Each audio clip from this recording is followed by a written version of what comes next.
दोस्तों नमस्कार।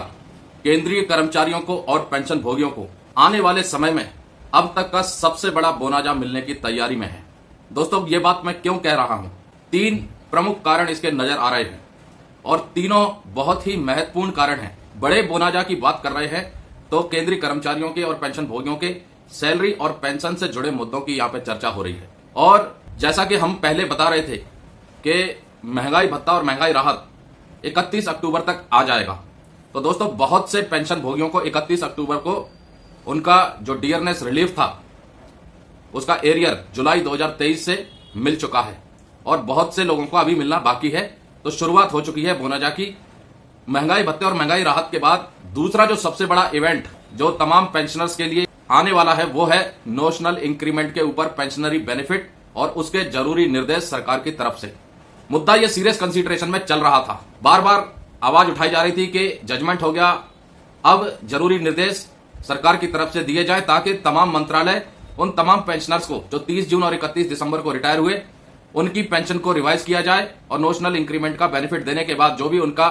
एरियर बैठता है वो आ जाए। दूसरा जो मुद्दा है वो है 18 महीने के महंगाई भत्ते और महंगाई राहत को लेकर के चर्चाएं चल रही हैं, सोशल मीडिया पर खबरें भी आ रही हैं और सरकार पर दबाव बनाने का भरपूर प्रयास किया जा रहा है कि केंद्रीय कर्मचारी और पेंशन भोगियों को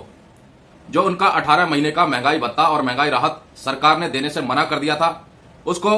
रिकंसीडर करे और एज ए दिवाली गिफ्ट उनको दे दे। तो उम्मीद जताई जा रही है कि अगर दिवाली तक सरकार ऐलान नहीं करती है तो आने वाले समय में अपनी मांगों को लेकर के इस मांग को भी यानी 18 महीने के महंगाई भत्ते और महंगाई राहत को और भी ज्यादा जोर शोर से उठाया जाएगा ताकि सरकार पर भरपूर दबाव बनाया जाए। आने वाले लोकसभा चुनाव से पहले जो उनका जायज हक है 7वें वेतन आयोग की सिफारिशों के अनुसार डियरनेस अलाउंस और डियरनेस रिलीफ उसका 18 महीने का जो एरियर बकाया है उसका भुगतान केंद्र सरकार जल्द ही कर दे। और तीसरा जो सबसे बड़ा चर्चा में अब बात चल रही है वो चल रही है 8वें वेतन आयोग के ऊपर कमेटी का गठन। अभी 5 राज्यों के चुनाव होने हैं, उसके बाद फिर लोकसभा के चुनाव होने हैं और इन दोनों के बीच में जो सबसे बड़ा इवेंट आएगा वो आएगा जनवरी 2024 से बढ़ने वाला महंगाई भत्ता और महंगाई राहत। अभी 42 से 46% सरकार ने ऐलान कर दिया है और 4% की वृद्धि हो चुकी है। और जिस प्रकार से जुलाई, अगस्त और सितंबर के आंकड़े आए हैं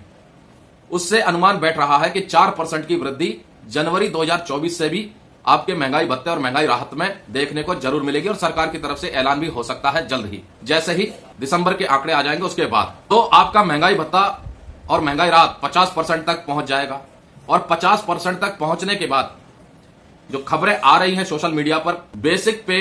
रिवाइज की जाएगी या डियरनेस अलाउंस बेसिक पे में मर्ज हो जाएगा और कई भत्ते बढ़ जाएंगे,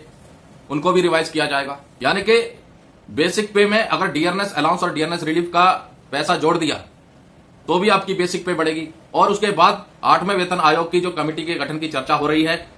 कि सरकार जल्द ही 8वें वेतन आयोग के लिए कमेटी का गठन करे, तो वो एक बहुत बड़ा बोनाजा रहेगा क्योंकि उसमें जो सिफारिशें दी जाएंगी, माना जा रहा है कि जिस प्रकार से केंद्रीय कर्मचारियों की, पेंशन भोगियों की, भूतपूर्व सैनिकों की नाराजगी पेमेंट और फिटमेंट फैक्टर को लेकर के, पेंशन को लेकर के दिखी है, उसको मद्देनजर सरकार कुछ बड़ा देने की तैयारी कर सकती है क्योंकि चुनाव भी जीतना है और वोटरों का दबाव भी है। इसलिए केंद्रीय कर्मचारियों को, पेंशन भोगियों को आने वाले समय में जो 7-8 महीने हैं इसमें बहुत कुछ मिलने वाला है। जो उनका रुका हुआ है